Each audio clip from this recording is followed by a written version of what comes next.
Welcome, everyone, to another episode of the EvokeCast. With me today is my fellow, I guess, teammate from working with Tom and Ruth, Paul Booth. And Paul was carrying the heavy load on the nutrition end of the team. And I know that we're going to have a fascinating conversation. I've got a list of questions that I would love to know the answer to myself, and I think our listeners are going to really enjoy hearing. So welcome and thanks for taking the time, Paul. Great, thanks, Scott. Thanks for the invite. Well, why don't you give folks just a bit of a background on yourself? I know you've got quite a bit of experience, but also your educational background. I was the time we spent together during in the van during the race. I got to hear just I think the tip of the iceberg, but I'd love to hear more about your life and experience. Yeah, brilliant. So my primary job is as a performance nutritionist. So at the moment, I'm just finishing off my PhD at Leeds Beckett University.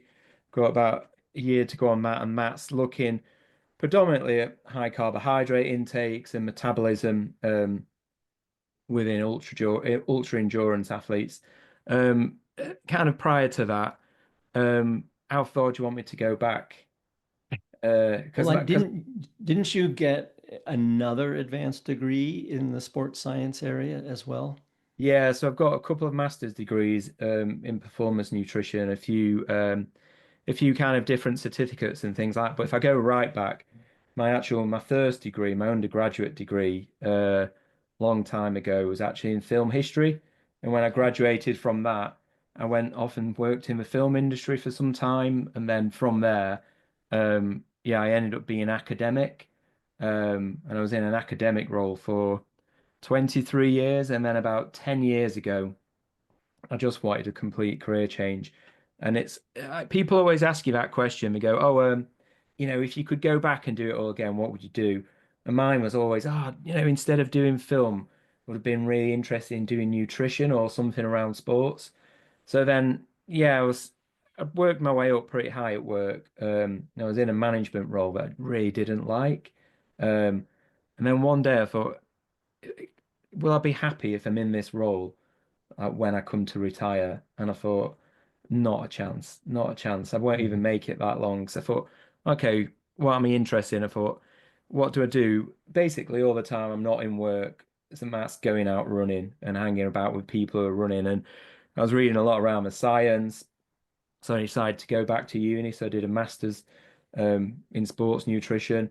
And that was very much around um, kind of biochemistry quite a lot, which was great. It was a real eye opener for me. And then after that, I realized I need to do a little bit more about food, so I went and did another one, but which was a bit more focused on actual food and nutrition.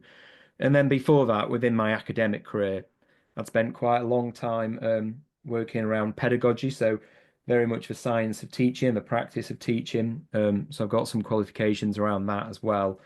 So yeah, once I left and started to build up my own business, I was able to put those two things together to create my own nutrition coaching business, so to speak. And then the last couple of years, um, I sort of moved over more to work with elite athletes and also spend more time researching through my PhD.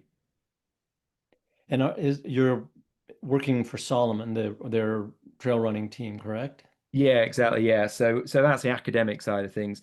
On the professional side, I only take on like quite a small amount of elite clients now. So out of the handful I've got, obviously uh Ruth and Tom are two of those clients, which I'm sure we'll obviously talk about more in this conversation.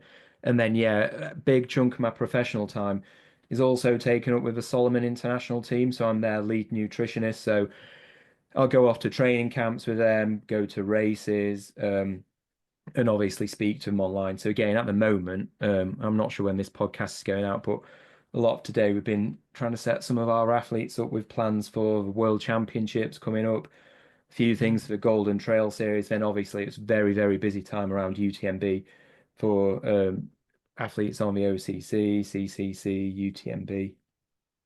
Right.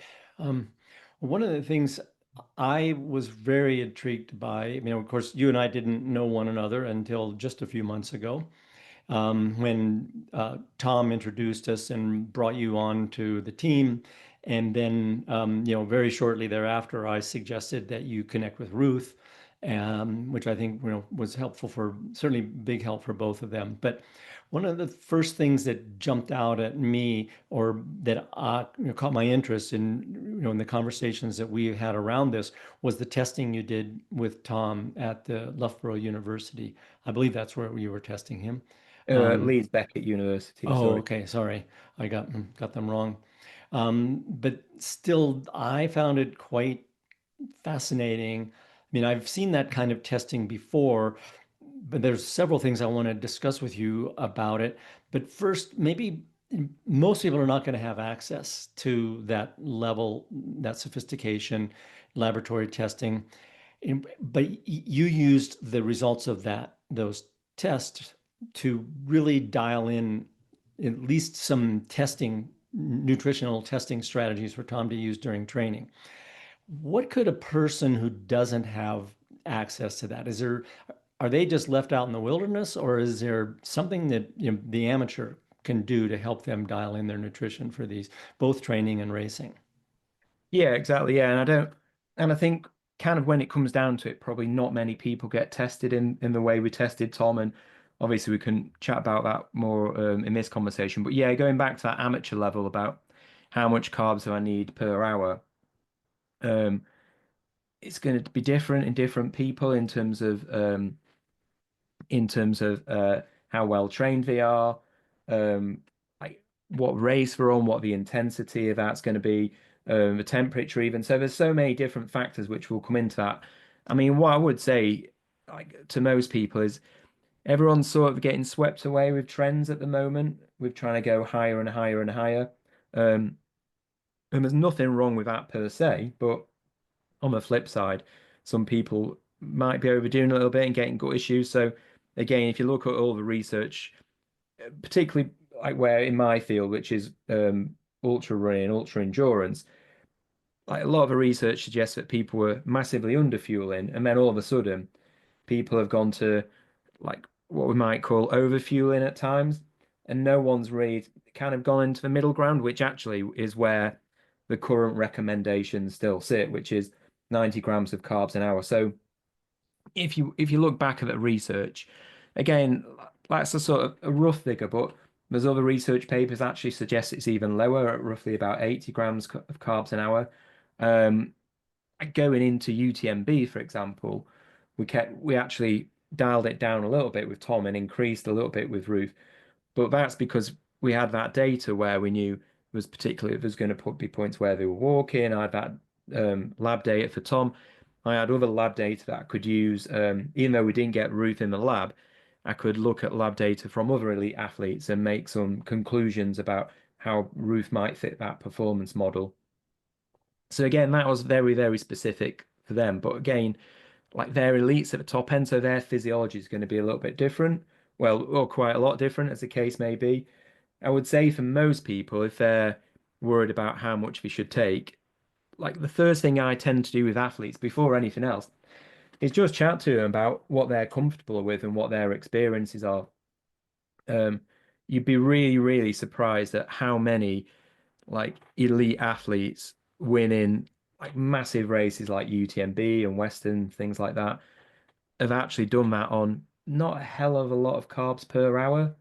I'm not going to go into the numbers, but nowhere near what people would think. And it's still happening now. We kind of dialed it down for Tom. Tom was on roughly sort of 90 to 94 grams of carbs per hour for UTMB. Mhm. Um, and Ruth was probably on similar as well. So we're not going up to those heights of 120 and 140 grams an hour. Um, but what I would say is, so if you're an amateur, think about where you sit. Are you at the front running fast? You've got a high heart rate all the way around, you on the limits, or you a mid-packer like me, or you're somewhere at the back, just, walk, having a walk, running, enjoying yourself. The slower you rate, then like the more you're going to walk. Like if you're not putting that intensity in, then the demand for carbohydrates just isn't going to be as great. So start to think about, okay, where can I go in? So maybe start 60 grams an hour and see how you feel off the back of that.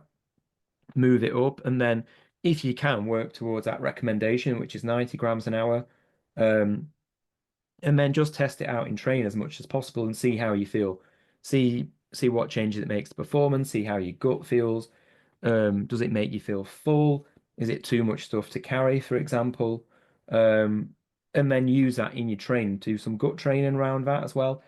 Like my recommendation for most people is to, and I'm not dismissing 120 grams an hour, um, but for some people it's just not needed.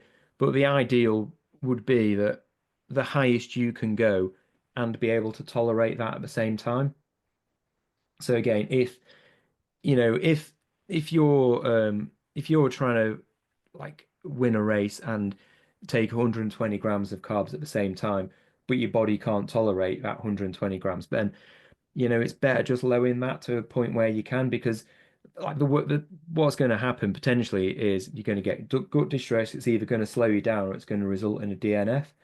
So again, it's finding your feet with that as much as possible, and trying to increase it to a point that you feel is workable within what your limits are. And like the higher like the demand on a race, so the increased pace that you run at, then the more carbs you're going to need.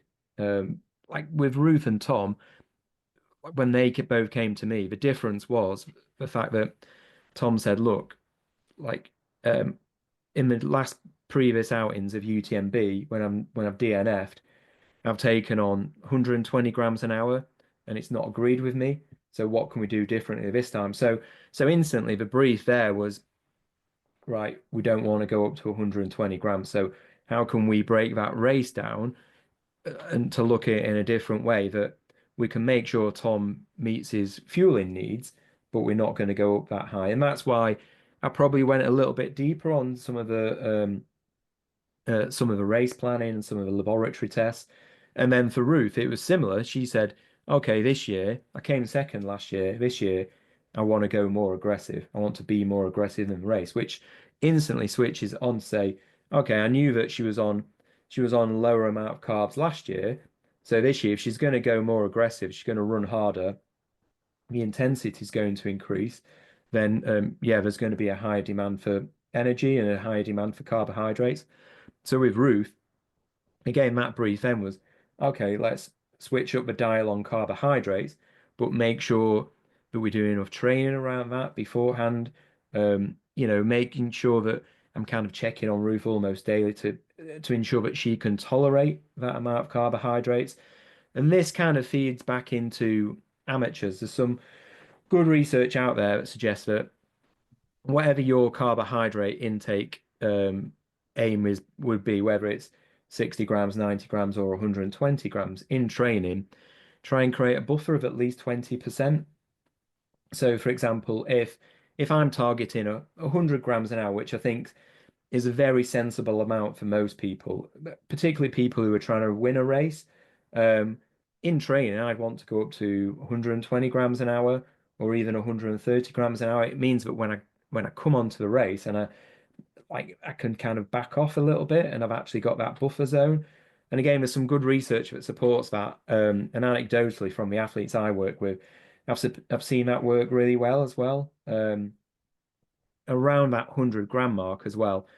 There's some good research to support that, suggests that that'll support liver glycogen, so it'll spare liver glycogen, and that's one of the key things we want to do on a race, because that's you start digging into your liver glycogen. As soon as that's depleted, that's when you're going to bonk, and certainly that's the point where your race is going to go seriously downhill. Mhm. So again, I would, overall, to sort of wrap it up, I would estimate, what my demands are. If I'm fast, if I'm slow, what kind of day am I going to be? What the demands of the course are? Is there a lot of scrambling on the course, for example? So I'm going to be slowed down anyway. Or am I running Western States, let's say, where I'm at consistent speed, and actually I've got to run really fast. And actually there's other things that are getting in the way, like the heat, things like that, where I'd certainly want to be dialing up in terms of the carbohydrates. That makes tons of sense to me. And as I'm old and slow now, and what I have noticed is, I have a lifetime of endurance training. I think I'm a pretty darn good fat burner, and I just can't perform. I can't generate a lot of power anymore, and so I don't seem to need as much carbohydrate. And I suspect a lot of people that are in the middle to the back of the pack are sort of in the same boat as me. But then when they read about these, huge dosages of carbohydrates, and they think that's the answer, but in fact, that's more likely to cause them problems than it is to be helpful. But what is it exactly that's going on in the gut? We hear so often, I mean, hear horror stories, and I mean, almost every ultra runner has stories about having upset stomach during a race. What's actually happening that's causing that? Do you know? Yeah, so it's kind of multifactorial. It depends on what kind of gut issues they are. So in the lab, we always measure markers of muscle damage, like muscle damage, gut damage, sorry, intestinal fatty acid binding protein, things like that. So we can see levels of inflammation in the gut. So um, yeah, that kind of classic one, those feelings of nausea and wanting to throw up. Um, Actually, they can be two different symptoms, actually. Um, and like the feeling of nausea and throwing up might not always be connected. So again, you might overeat, for example, and your gut will put on what's called the ileal brake, because you're just overloading it and it's trying to avoid malabsorption, which is going to get more gut distress. So that means, like, if you're taking loads and loads of food on, regardless of whether it's fat or protein or carbs, then that's going to slam a brake on. It's just going to come all back up, and you're going to be sick. And sometimes that when you see people just like projectile vomiting out of nowhere, sometimes it's that. So simply overconsumption. But other times, and again, like when I was doing race nutrition plans for a lot of people in the early days, when I started out, I always make that they're always kind of super complex, and we go in because you've got to earn your money somewhere and somehow. But after a while, everyone's always saying, "Oh, how do I stop getting gut issues?" And I remember chatting to a few athletes, um, and a couple of athletes. I said to him, "Oh, how much water do you drink on this race?" And they're like, "Oh, a bottle." And I was like, "Oh, just one bottle an hour." And they're like, "No, a bottle a race."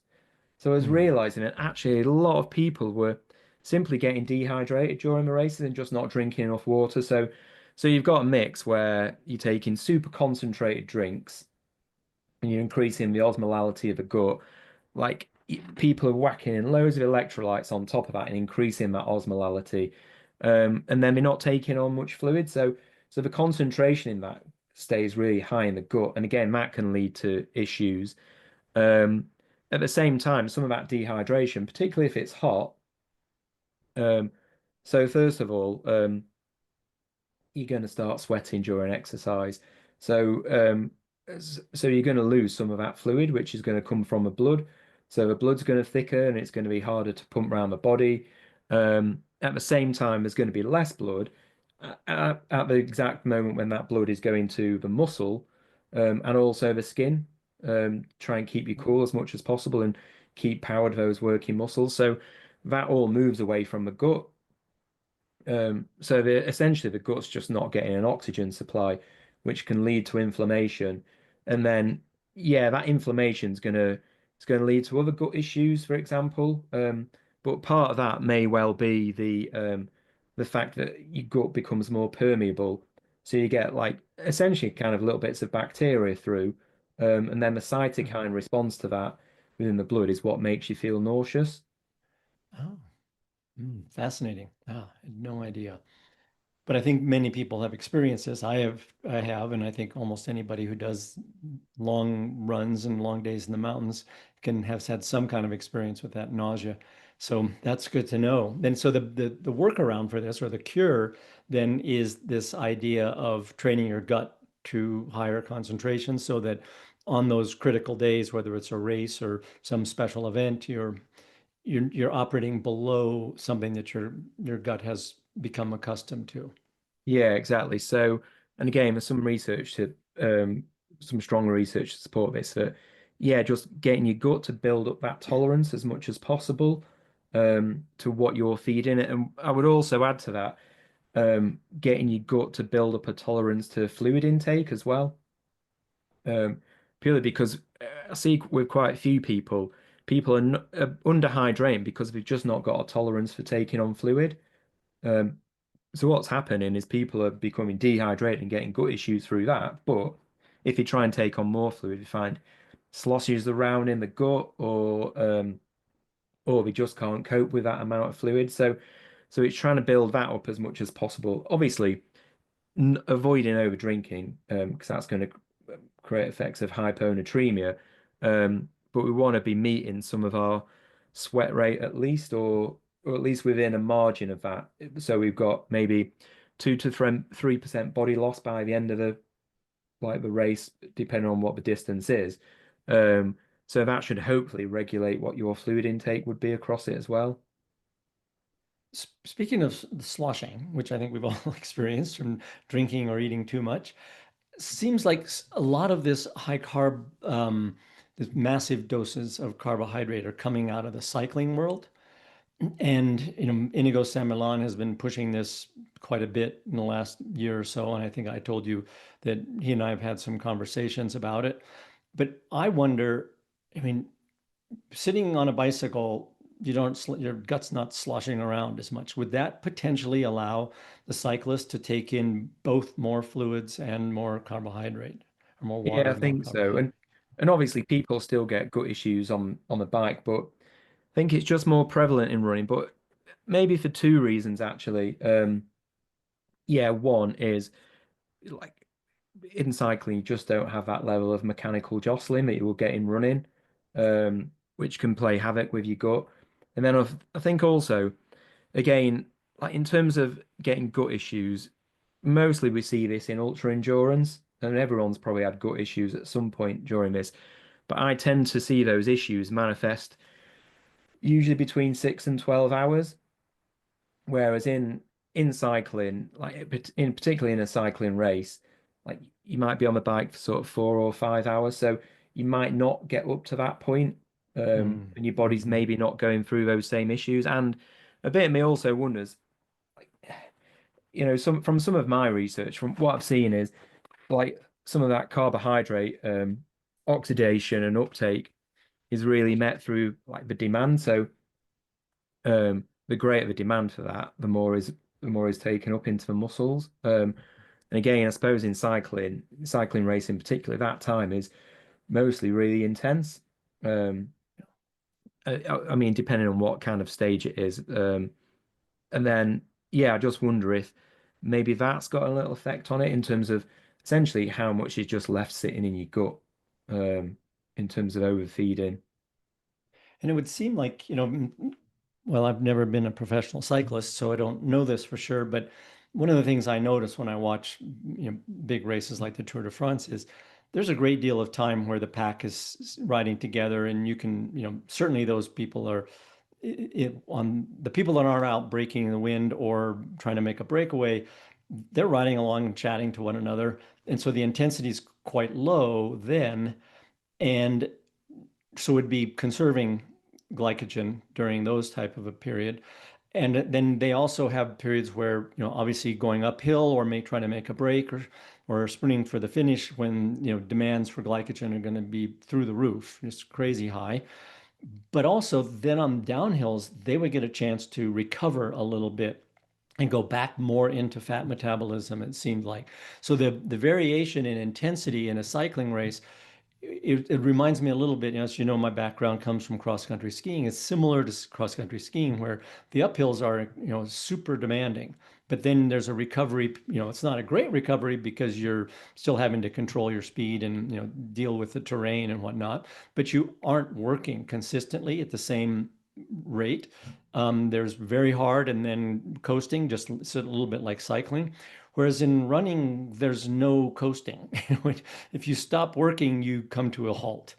And so that it seems like in running, the effort is much more consistent than it is in whether I'm assuming cycling, but certainly in something like cross country skiing. And so it would seem like that could lead to a higher demand for glycogen than in a more steady state environment like running. Do you think that's a possible? Yeah, definitely. I think there's a few things in there. So, yeah, with cycling, if someone's, if it's a sprint day, and like all the climbers are just sat in the middle of a peloton, then they might be only burning 150, 200 watts at that point. And nutritionists I know who work in pro cycling, in Grand Tour cycling, at that point, sometimes they just give them just as little as 60 grams of carbs an hour, or if it's a flattish stage where they sat in and then it's got some mountains towards the end, they'll actually start to ramp up the carbs a little bit later on. So again, they just feed in those cyclists what they feel those needs are on an hour by hour basis, depending on what those demands are. I think it's changing a little bit now because everyone's just taking off and going really fast as soon as the gun goes. Mm-hmm. So that's quite interesting. But yeah, so with that, going like trying to sort of transfer that onto running. Yeah, definitely. I mean, like you're constantly moving in running. Yeah, there's no drafting off anybody, and particularly in ultra endurance, at some point, sooner or later, you're going to become glycogen depleted. So it's okay, what happens after that then? And that's the point when someone might bonk, uh, like pace is going to slow down. And from some of the data I've seen, well, a lot of the data I've seen actually for like courses like UTMB, you can see a specific shift in heart rate once you get to sort of core Mayer. And I always wonder, is that where, glycogen depletion occurs, or is it simply the fact that, that's the point where the race changes, or actually that's simply the point where people have just become more fatigued, or it might be multifactorial and it's all those things at that point. But what I see in the lab for study I've just done at 6.5 hours, runners running at race pace, and roughly in that 6.5 hours, they're all covering over 50 miles. So getting on for what's that, 90 odd K. Yeah, most of those runners have actually still got glycogen at that point. So Like it liver kind or muscle? like still a bit of muscle glycogen in there. Mm-hmm. Um, Not sure. I'm still waiting for some results off the back of that one to break it down between liver and muscle. But yeah, they're still burning endogenously 40 to 50 grams of carbs per hour, even at a 6 hour of running. And again, they tend to drop in. People find the natural race pace at roughly sort of 90 to 95% of first lactate threshold. Um, Overall, that's with the average I tend to see. Some people go a little bit higher than that, some people a little bit low, but in all, that's kind of that pace. And it seems that, p particularly for kind of elite and sub-elite athletes, at least, they're sparing a lot of whole body glycogen potentially throughout that point. So again, I always think on races, where's the point where glycogen levels start to decline? As you say, with a course like UTMB, you're either on the flat, you're climbing, or you're doing a big long descent. So there's not really any place where you're freewheeling like you are in cycling. Mm-hmm. I'm sure many people wish there was. Had some wheels for those downhills. Oh, so one of the other things that jumped out at me from your testing of Tom, and we may get a little technical here, and we'll have to explain a couple of terms for people. It was something I've observed with Tom over the years without having really seen much in the way of laboratory results from him. And that was that he's really good at using fat for fuel. And you were sort of surprised, and I want you to elaborate on this, at just how much fat he was using at higher speeds. And that brought up, and I've referenced this in the past, and I will put a link to this in the show notes, a study by Steven Seiler back in the early 2000s, looking at the difference between well-trained amateur runners and high level have higher level sub-elite runners in their use of fat. And then one of the biggest distinctions between those two was at the same pace, the elites were using significantly more fat for fueling. So can you address that? Because as you may or may not know, I've played around with fasted training and trying to work on fat adaptation. Certainly did with Tom a lot in the early days. But what's your feeling on that, and what's the current sentiment? I know there's a great deal of controversy about fasted training and some of the downsides to it. I think it's a highly nuanced thing, and I don't expect us to cover all the details. But can you give us, like what did you see with Tom? And let's talk about the RER numbers. You saw it, quite high or quite low RER for fairly high speeds. And then just your general take on fat adaptation. Yeah. So with RER, Maybe explain maybe explain what that is for the listeners in case they're not familiar. so it's respiratory exchange ratio. So basically, when we get someone in the lab, put a mask on, they breathe into the mask, which goes into a metabolic cart, and then that'll give us a number usually between 0.7 and 1. So at 0.7, that would show that someone is oxidizing fully fat um, um, for energy. And then at 1, that'd be 100% carbohydrate. So then we know by the numbers in between. So if it's at 0.85, we know that they're oxidizing half fat, half carbohydrates, so that for the energy for that exercise. Um, so in terms of that RER number, obviously the lower the number, the higher the fat burner they are. So it's one of the things we always first look at. And then we also use that as a marker. One of the markers for when someone reaches VO2 max, which I'll come on to in a second about Tom. But yeah, as soon as Tom got on the treadmill, he was running at like faster than my marathon pace, um, which isn't too bad actually, even though I've not done a marathon for a few years, um, and still burning like massive amounts of carbs, sorry, massive amounts of fat. And then that pace was going up, but he was still burning loads and loads of fat. And then, yeah, on the VO2 max test, we would usually look for, again, like people run to it, exhaustion. We'll look at when heart rate plateaus and VO2 plateaus, things like that.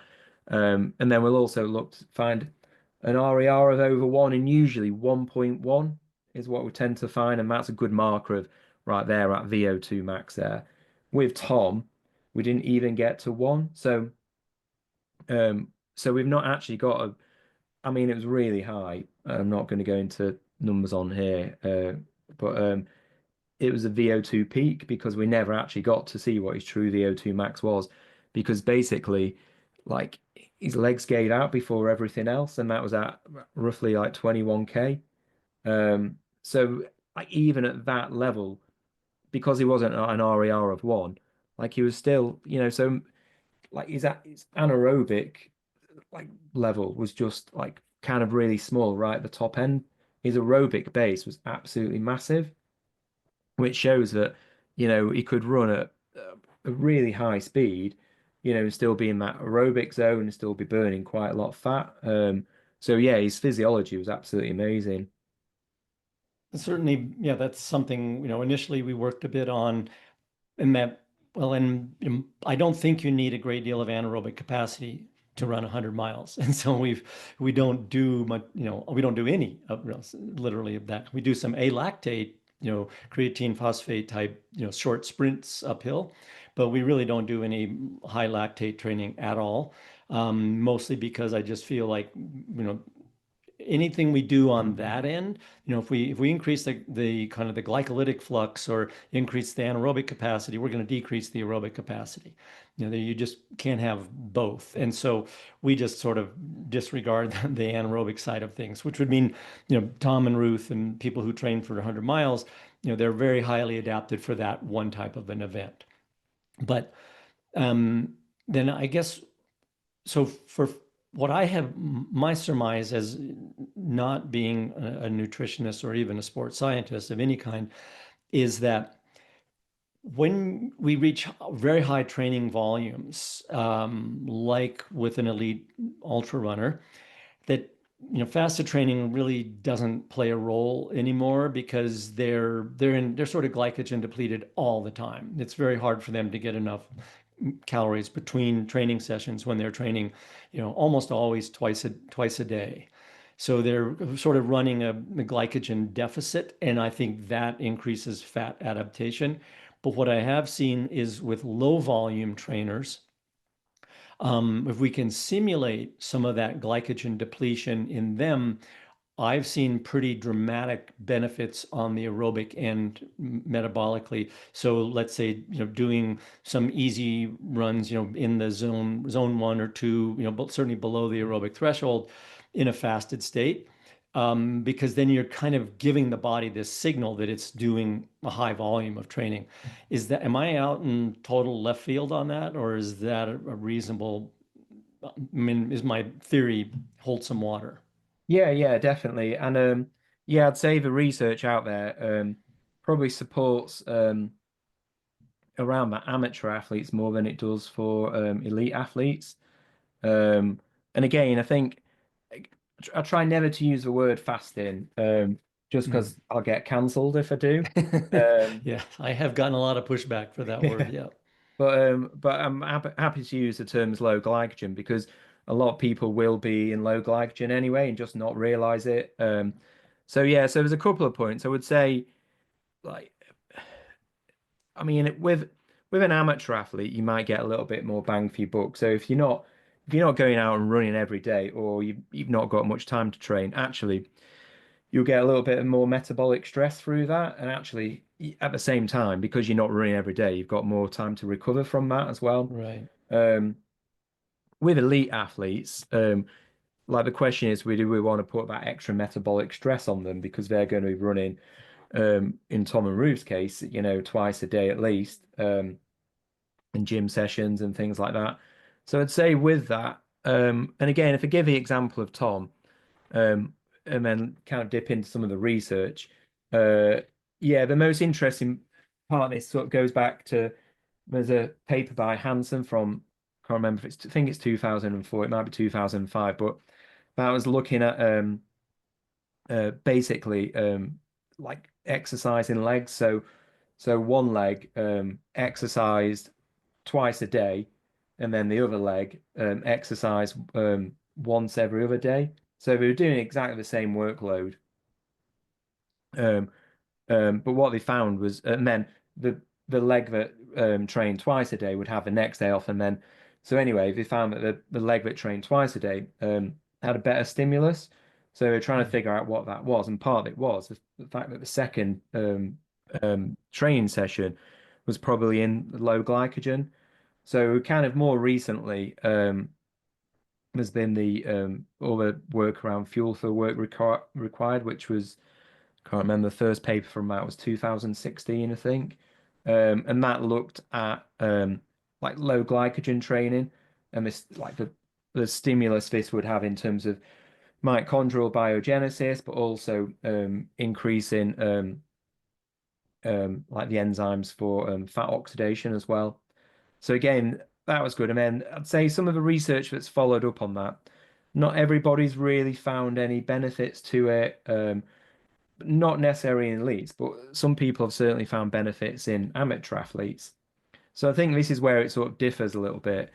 But I also think that, you know, like with elites for sure and amateur athletes, as you say, they just don't meet those energy needs. So when I was working with Tom, like from the outset, from like the first couple of weeks I was working with him, like I said, look, like the amount of training you've got, your training load at the moment in terms of volume and intensity, you're just not meeting your carbohydrate needs. So as that week progresses and you get to the weekend and you've got your long run, then all week, even though you're eating quite a lot of carbs, you're still chipping away at them. So when that long run comes round, you're either going into that in a very glycogen depleted state, or at some point on that run, you're going to be in a glycogen depleted state. So some of that work around fuel for work required actually suggested that it's not about how you start that run in terms of glycogen depletion, but actually how you end it. So if you end Mhm. that run, you're glycogen depleted, that's where you'll get that stimulus. So for someone like Tom, he's probably doing that quite a lot. Um, Yeah. but chronically over, not just weeks or months, actually years. And again, I'd say this for nearly every athlete I've ever worked with, amateur and elite, that just nobody's eating the amount of carbs they need to carry a really high volume of training. So people are probably getting that low glycogen stimulus without even realizing it. And there's Mhm. ways of working with that. So sometimes for some people, I will modify the fueling a little bit. So we might go in low glycogen, but then as a couple of papers came out, in particular one from a guy called Jeff Rothschild, who's an American researcher but based in New Zealand now. He wrote a really good paper to show you how you can recover your run. So you can go into it in a low glycogen state. So you might do a glycogen depleting exercise the day before.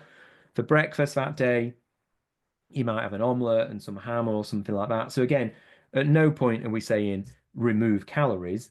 You always got to meet your energy needs. It's just removing some of those carbohydrates. So you could go into that run into a low glycogen state, and actually you could recover that run. So an hour into the run, let's say, if it's your long run, you could start taking carbs then because they're not going to get stored as glycogen. So actually, you can still get the most out of that run and start to combat fatigue by taking the carbs on, but still being in a glycogen deficit, if that makes sense. Because Sure, and speeding recovery afterwards because you won't be as depleted at the end as if you, exactly, yeah. yeah. And the Well, a balance couple of, is as oh, well. excuse me. No, go ahead. I was going to say the balance is it's whether we want to go into a run potentially fasted in a low glycogen depleted state, which we're going to get perhaps some metabolic stimulus from, but at the same time, we want to go into a run in a well-fed state, so we're able to meet you know what the outcomes of that run should be. So it means that like we don't want to be fatiguing before the end of the run, and we certainly don't Mhm. want to go into a session which is more high intensity Yeah. glycogen depleted because we're just not going to get the same stimulus just because we're not going to get to the same intensity. So there's that flip side there. And I suppose if we really want to start thinking about fat metabolism, I'd say the key thing is focusing on the training first, because if we train properly and sufficiently, and we've got a good coach like yourself who's prescribing really good training for us, then actually going to become fitter, stronger runners. We're going to have more mitochondria, and naturally, we're just going to be able to oxidize much more fat. We're just going to be much better at that.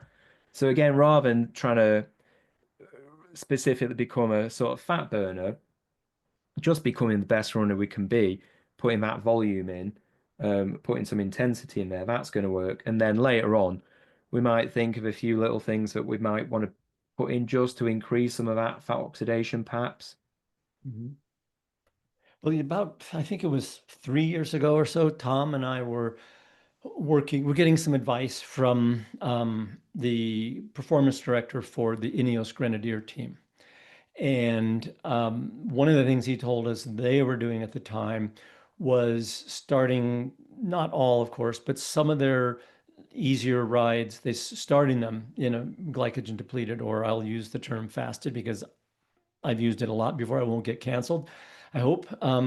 But they were starting it in this fasted state, and then an hour into the ride, they start feeding as normal, so that they would complete the ride, and it would, allow them to keep the power up for the whole ride. Plus, they wouldn't end the ride so completely depleted that they're going to struggle to, be able to perform again in the next training session.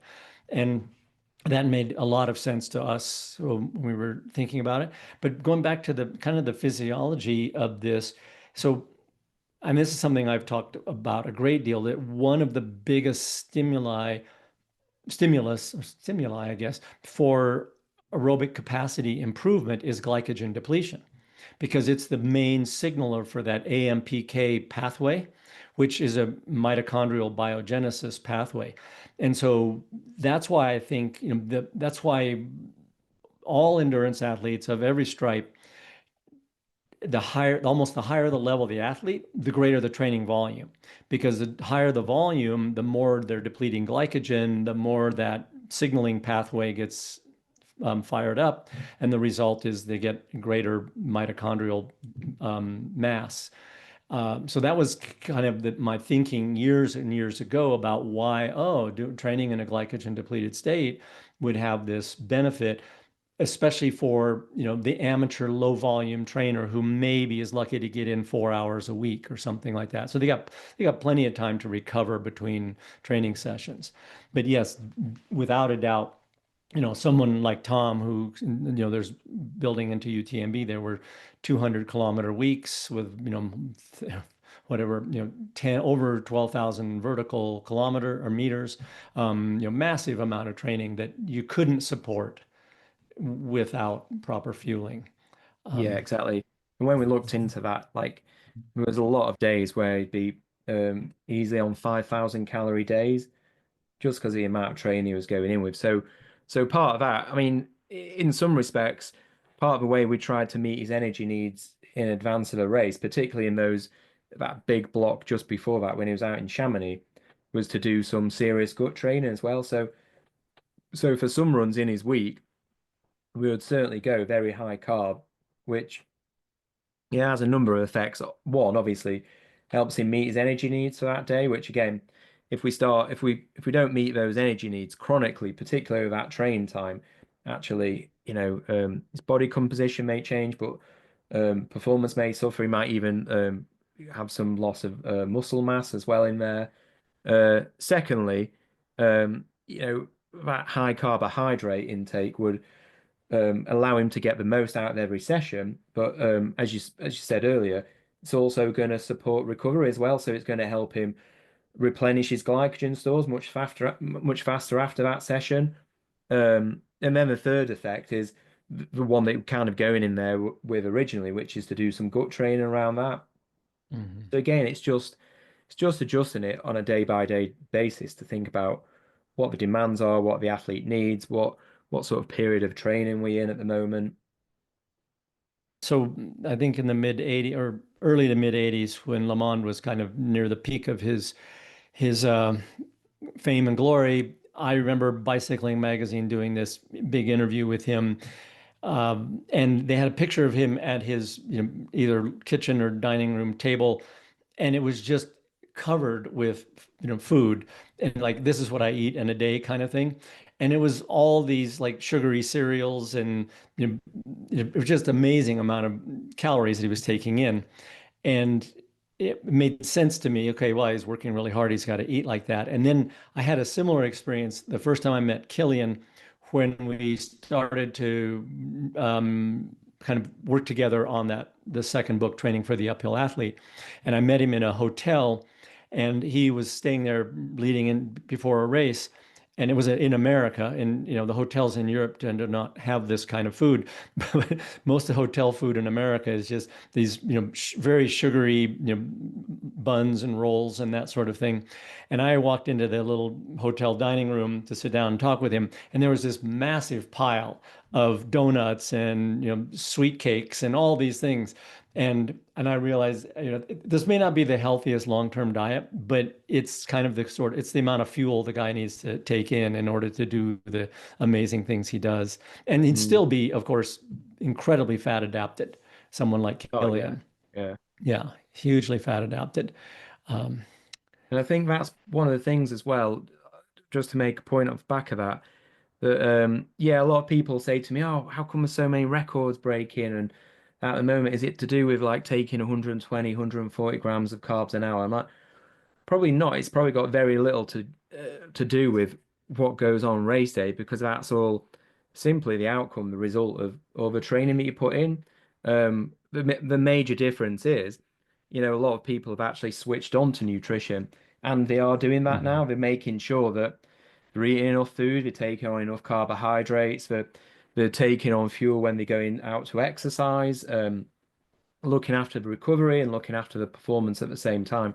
So again, like all these performances are made in, the weeks, the months, the years before any race. The race is just Mhm.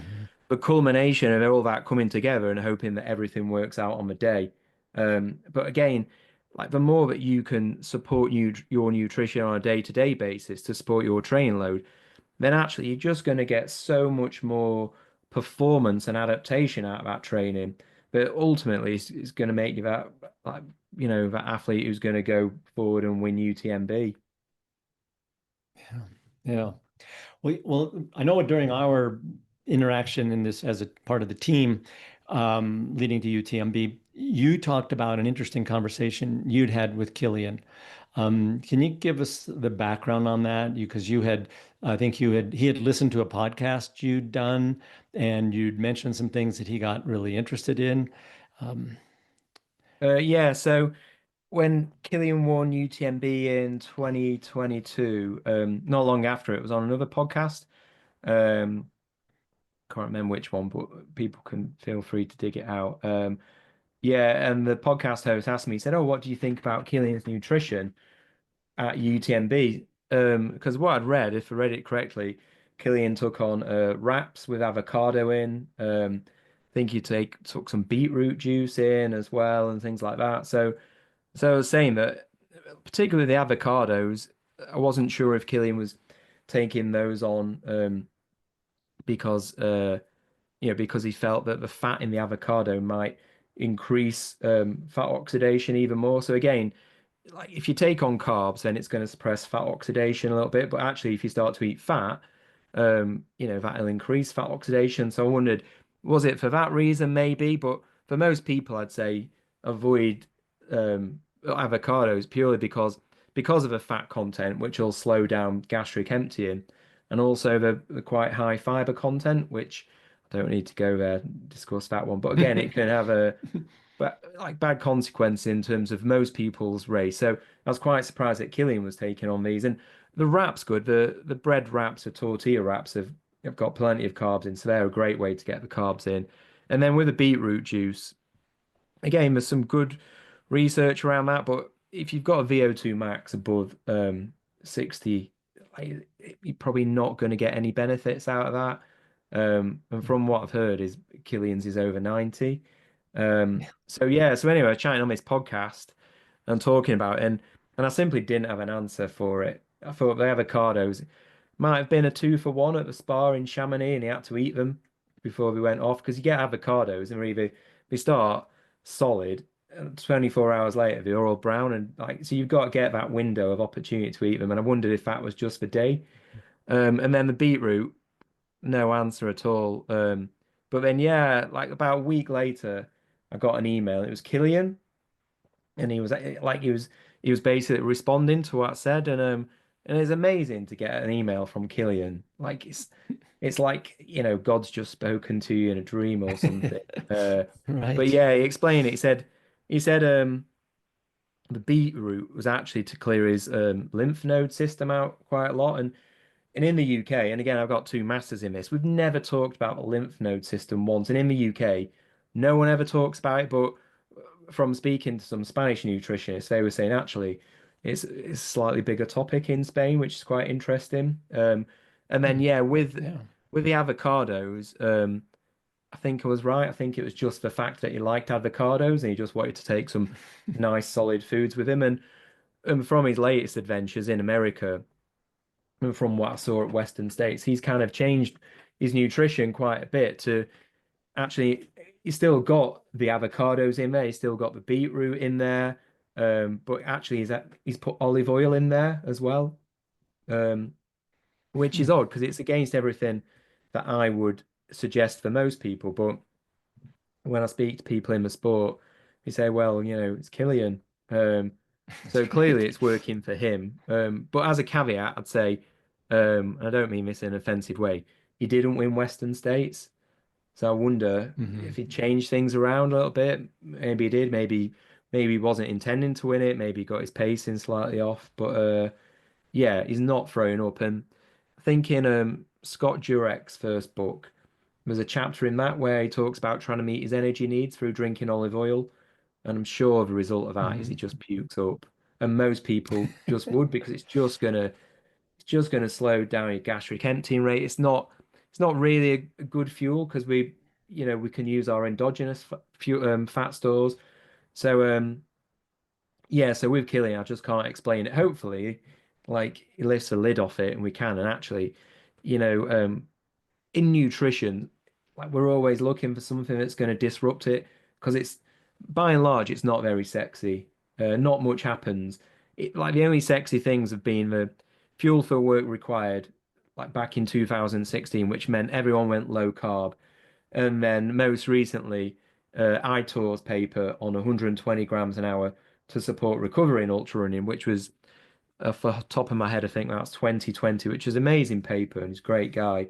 That was the other thing that disrupted, so it went the other way. So now everyone's on 120, 140 grams. Uh, so yeah, we're like what, 5 years down the line, so we just need something else a little bit to shake it all Something up new. again. Yeah. Yeah, Well, I think it's pretty hard to look at outliers like people like Killian as an example for the rest of us mortals.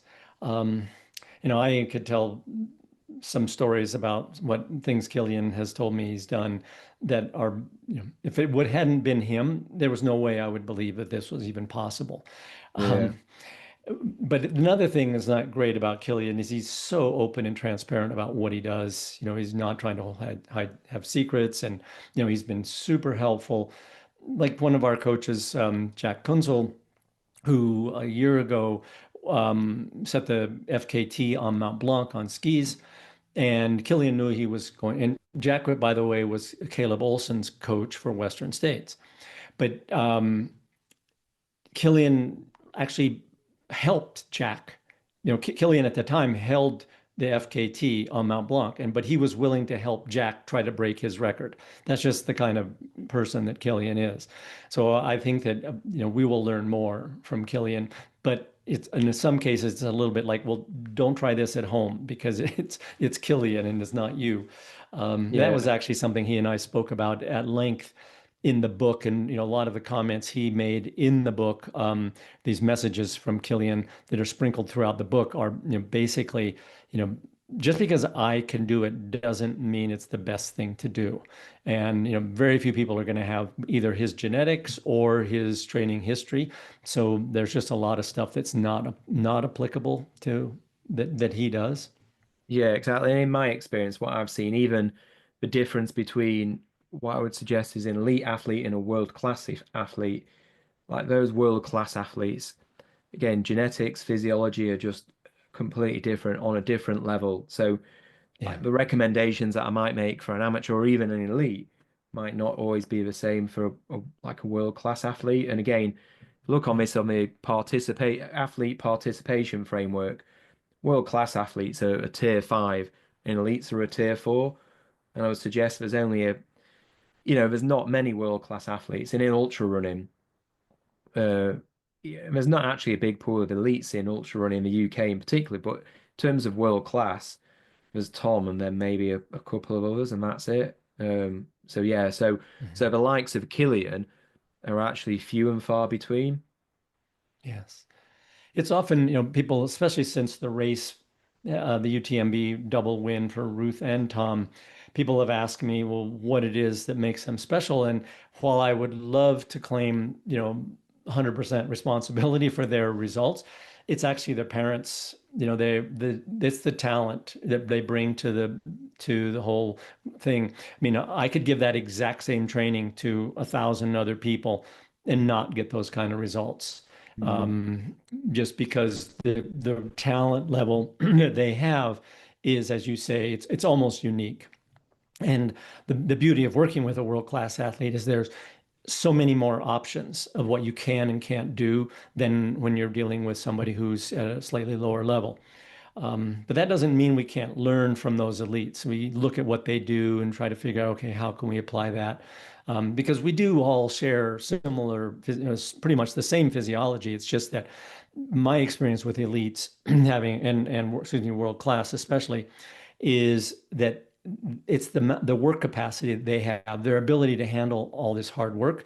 Because really, as you know, certainly as well as I do, the it's really the amount of work you do in how much work you can do in how little time that makes the better athlete. It's the workload that you can sustain over time, and the world-class athlete has got a much higher work capacity than the rest of us for probably some sort of genetic thing I certainly don't know. Um, Well, I have got a couple of other questions for you. This is, I could probably go on for hours, literally, Paul. But one of the things I need to know just for myself, because I asked you this question in a text exchange and said, someday we got to have this conversation, and today is going to be that day. So if an RER or respiratory exchange ratio of 1 means that they're using 100% carbohydrate for fuel, how do we get an RER above 1? Yeah, so with that, so obviously we're measuring VCO2, um, and then that 1.1 or higher. I think I got into in our altitude chambers at yeah, so we simulated the top of Pikes Peak, which I think is about 4,000 meters. I did a VO2 max test in there. I got to 1.25, but so yeah, so going back a few steps. So as I said, like a one is where like it's 100% carbs, but above a one then is when you go anaerobic, you're you're going to create more lactate, and then that's going to get converted into CO2. So actually, you've got the CO2 that's oxidized from the carbohydrates, but then you've got that addition, which is a lactate on top. Also, in terms of ventilation, if you hyperventilate, you bring more oxygen in, and it has a blow-off effect in terms of CO2. So you actually end up, if you start to that's why on the test we'll say make sure you don't hyperventilate. It's difficult when people get to the end, because we're absolutely flat out. Mhm. So again, that can produce more CO2. And again, when that happens, that's the reason why you would start to get dizzy and things like that also. Right. Okay, so that makes sense. It's you're basically exceeding your maximum aerobic capacity, and the extra energy is coming from the anaerobic pathway. Yeah, Yeah, so you're blowing exactly. off more CO2, and that skews okay, thank you. Yeah. So Not so being a most of that is physiologist, from a yeah. well from the lactate hydrogen buffering. Hmm. Okay, all right. Okay, a couple other questions I had for you and this is something that is fascinating to me that I think most people may not even know exists when it comes to this kind of testing. Can you talk a little bit about isotope, carbon-13 isotope markers that you might use to determine um, endogenous versus exogenous glucose use or carbohydrate use? Yeah, yeah. So with that, and again, people are probably familiar with like radioactive isotopes, but we use stable isotopes, which are non-radioactive, and they're usually we use isotopes in the form of glucose and fructose, and they're usually derived out of things like maize. Um, really expensive fructose isotopes for 1 gram here in the UK is about £800, which is about I'm not sure what the Oh, pound is to the dollar at the moment, but it's about that's a thousand $1,000. dollars. Yeah. Yes. Um, so yeah, and that doesn't go very far. So what we do with those is No. we will get people in the lab and we'll make up some drinks and we'll add a certain amount of isotopes um, to match what the composition of a drink is. So if it's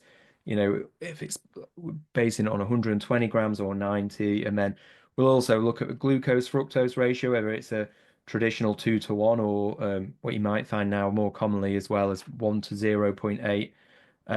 And then yeah, we can feed someone that. So I've just done a study where we're doing that for 6.5 hours, and over that duration of time, we can link someone up to the metabolic cart, and that metabolic cart again it'll tell us VO2 and VCO2.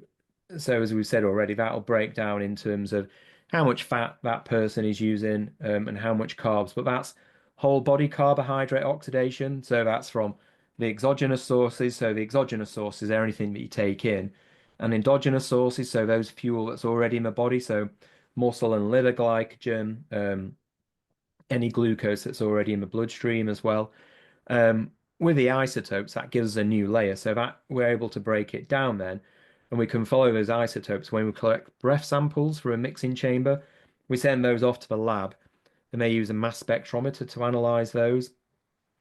Um, so once we get those back, that will tell us out of that whole body carbohydrate oxidation, how much of that is oxidized in terms of like the exogenous carbohydrates they were taking. So out of that whole body, how much of that was from the drink? So for example, if it says let's say it was 120 grams an hour, someone was like burnt, someone was oxidizing it, the metabolic cart tells that, and we get the data back from a lab that suggests that 60 grams of that was actually coming through the drink. So we know then that that other 60 grams is probably coming from muscle and liver glycogen. We at my lab, our lab at Leeds Beckett University, we look at the blood as well. So we look at some of the isotopic markers in that, and actually we're able to break it down further between liver and muscle as well. So we get like a really good picture of what's going on in terms of glycogen use from the muscle, from the liver, the exogenous carbohydrate use, without being as invasive as going in with like a muscle biopsy or anything like that. Mm. So yeah, so it's really useful. So as an example, when I got Tom in, like initially from just hooking up to the metabolic cart, we realized that it was a really high fat burner. Um, and at particular intensities, he wasn't burning quite as many carbs. But we wanted to really sort of double check. So we got him back in with the isotopes, made sure he was in glycogen depleted state to basically look at how this might change things, particularly in the second half of the race. Um, and then we looked at different intensities he might be running at UTMB. So we looked at his sort of average intensity and the kind of intensity he'd be running most, like in his zone two, yeah.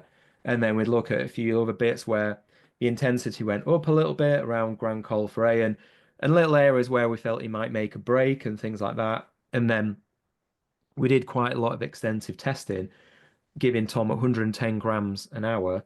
But what we found there is initially when we got Tom in to do his like VO2 max test, we found his fat oxidation peaked at 1.3 grams a minute.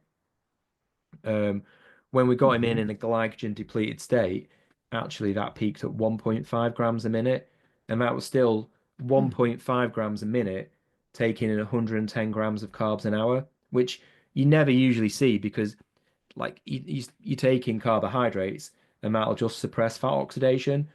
So it was amazing to see Mhm. that. And at that point, I actually changed the machines. I wondered if something was wrong with our equipment, and it wasn't. It's a unit, we calibrate the machines all the time and get them serviced constantly. So yeah, it was just off the scale. So I realized, you know, we had something very special then. Once we'd done all of those tests with Tom, got the results back, I realized that for his overall pace, he wasn't getting anywhere near that 110 grams an hour, and it was much less, in fact. So it was roughly about 60 grams. Um, so we knew that like you have oxidation efficiency as well. So even if that says you're oxidizing 60 grams of carbs an hour, you still need to take on more because for a lot of people, there might be a change in efficiency, which could be 20 to 30% difference. So it means you've got to overshoot a little bit, which meant that I realized that if we could go in with a minimum of about 80 grams an hour, that would suffice for Tom for the most part of UTMB. Um, Again, it was a gamble because I thought we might be going in too low, and he's a fast runner, but he's fast, but he was backing off a lot from what he's able to do. Mhm. So Yes. that gave us that kind of rationale for putting it and implementing his nutrition plan as it was. And again, for other athletes, I might have done that differently, but I needed to go right back to the start and remember what the brief that I was working to, which was to reduce carbohydrates as much as possible, so he wouldn't get any gut issues. So again, I wanted to look at what the minimum effective dose was there. There are other times we did go up to 110 grams based around some of that lab data. So it's not like he was on 80 grams all the way around. Mhm. When it came to his race, nutrition plans are always really around the edges because it was always the practical implementation of a nutrition plan. So there's times when he had a little bit of a backlog where he would maybe eat more carbs than 110 grams an hour. And there's other times when he was delayed where he'd be under 80 grams an hour. But I'd also looked at the research to look at again, the osmolality and the concentration of the products he was taking, how long it would take for gastric emptying. so we mapped all this out pretty clearly, and obviously it worked. Similar, like with Ruth, we didn't get to do that, but I used data from other elite female athletes to map that out. And there's that famous clip of Ruth taking three gels at the same time, and that was never in the plan. I'd like to take the credit for that, but again, it was just simply a backlog that Ruth had. And we'd done loads of gut training, we'd gone really high. So obviously Yes, you Ruth was did. quite confident with that. She'd not had any gut issues. So she just knew to get in that fuel, and she'd not have the opportunity to take the gels. They were there, one after the other. Yeah. Yeah. Okay. Yeah, that was, I've forgotten that. Yeah. But I do know that you were pushing the gut training pretty far with her in the build up to UTMB. More seemed like more than with Tom, for sure. And I Yeah, think for the reason you just pointed out, she needed and wanted to be more aggressive in the early stages of the race, especially. yeah, and that was a gamble. So the gamble with Ruth is if we went higher on the carbs in terms of higher than what she's used to, then yeah, if she gets gut distress and DNFs, it's my fault. And then with Tom, if we go too low and he's not got the energy to get round and he's depleted bonks or he has low carbohydrate availability, then yeah, it's my fault again. So it was a bit of a gamble with both going two different directions, but yeah, we put some serious work into it and it paid off. But the majority of that was also working closely with those guys and chatting to them a lot, and putting different plans together and questioning about stuff almost every day. And they are both very easy to work with because they've got a lot of experience at the top level. They've got a strong understanding of nutrition and science. And they know what works. So it kind of goes both ways. So sometimes you simply just add in a little bit of validation or add in a little bit more direction and structure to what they're doing. Well, I honestly think that notion of, yeah, it's a little bit of a roll of the dice, a little gamble, trying, but it wasn't just a blind, close your eyes and throw a dart at the dartboard either. And I think it's the same thing with coaching. Say, hey, let's try tweaking this and adjusting that and seeing, tell me how that feels. How did you recover? How are your legs 2 days later? There's a lot of, it's one of the reasons that, at least in my experience in the coaching world, is it's interesting to have some scientific validation for some of the ideas we implement when we're coaching, but I can't base my training on science, on studies from a laboratory with a dozen untrained college students that they grabbed off the street and did this stuff to them. um, because what I find that what I have discovered with coaching is that your own on the ground empirical observations are weigh much more heavily on the decisions I make.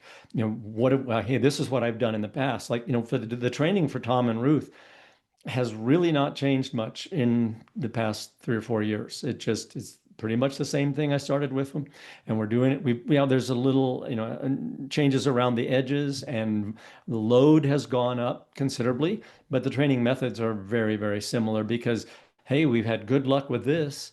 Let's try that again. And for both of them, the build into UTMB this year looked remarkably. You could almost take the build into 2023 and or 2024 and look at it and say, oh, it's the same training essentially.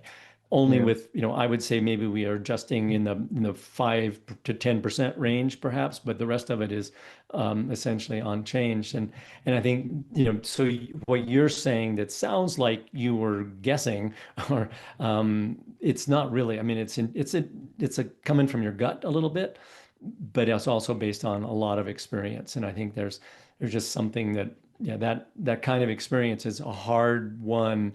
In my case, 30 years of making a bunch of mistakes to figure out, oh shit, that didn't work very well. Um, Mm, and then you end up in a place where you can make hopefully better decisions. Um, yeah. And it was also coming up with a new strategy oh, as go ahead. I'm well. sorry. Didn't mean to That's interrupt. right. Yeah, it was also coming up with a new Mm. strategy um, to map out the course. So So as much as it was working for them in terms of fueling them optimally all the way around, it had to be practical as well. And the practicalities of that course, there's times when you simply can't reach for a gel. There's sometimes when you can't even have a drink because you might be chasing down a descent. So again, it was restructuring it like that and just kind of coming up with a new model. And I suppose also I need to earn my money. So I can't just go, yeah, take 90 grams an hour every, have a gel every 30 minutes. So it's creating something that's a little bit more a little bit more advanced than just throwing a couple of gels and drinks at it, particularly on UTMB, particularly when you're working with two people like who have got the potential to win it. Sure. And whose, livelihood depends on this. So, it's a responsibility. And I feel like our team, yourself, Joseph, David, and me, I think we worked very well together. And I think that, that team approach paid off for us because the four of us, Joseph, David, me, and you, were in fairly close communication, even outside of talking with Tom, so that we could kick ideas back and forth. And so I think that was another rather unique approach, I think, to this type of racing that certainly I've never been experienced or been exposed to. Yeah, I But think that's well, congratulations to you for the wins. yeah, no problem. Thanks. Yeah, thanks. I was just going to say really quickly on the back of what you were saying there. Yeah, and I think that's a model for the future, particularly in ultra and trail running, is like the high performance team. So I'm in two high performance teams now. So I'm in Tom's team, um, obviously the people you just said and yourself obviously included, and then the Solomon high performance team. And again, that's just making sure everything lines up. So those athletes have got the absolute best chance of winning. So I know that people are sort of constructing their own teams around, but yeah, like the collective input into those teams again just seems to be really effective. So certainly that's a big step for the sport. Yeah, and I think it's it's learning from me especially. Uh, in the past, I've been the only one. I'm the coach and they're the athlete, and it's just the two of us trying to figure things out. But by bringing these other experts onto the team, it's first thing it did was make me aware of like, oh, I've really not been doing a very good job here, because I'm only looking at this one aspect of performance. And so having the team there, it's broadened that for me. And and also for me, because I'm a very curious person, I've had exposure to experts like yourself and Joseph and David, and I've learned a lot. So it's been a really positive experience for myself as well. Just from, I think will become a better coach from the exposure to other experts. And it's fun. I mean, it's fun having conversations and learning new things from other people. So, Mm. um, well, I have taken a great deal of your time, but I sure appreciate it. Is there anything else that you feel like we should be talking about before you leave? Yeah, I mean, there's a ton of stuff, but like, Yeah, not we'll sure. have to have doing this again another I time was going to then. say, I'm not sure if anyone's still listening at this point, but yeah, there's tons of stuff we could go through. But yeah, always happy to come back another time and have another chat, catch up. Yeah, yeah, my list, I don't think we got to everything, but we're running on over what, an hour and 45 minutes or something like that. Yeah. And that's probably long enough to keep you from, yeah, I think your wife has probably eaten your dinner by now. So- Yeah, well, I can hear her getting changed upstairs because we're about to go to the pub for dinner. Oh, okay. Well, you better go to the pub. Thanks again, Paul. It's been a lot of fun to chat with you, and we will have to do this again. I'm sure we could easily burn another hour and a half on similar subjects. So I Yeah, really cool. appreciate it. Cheers, Scott. Thanks for chatting. Okay, thank you. Bye bye.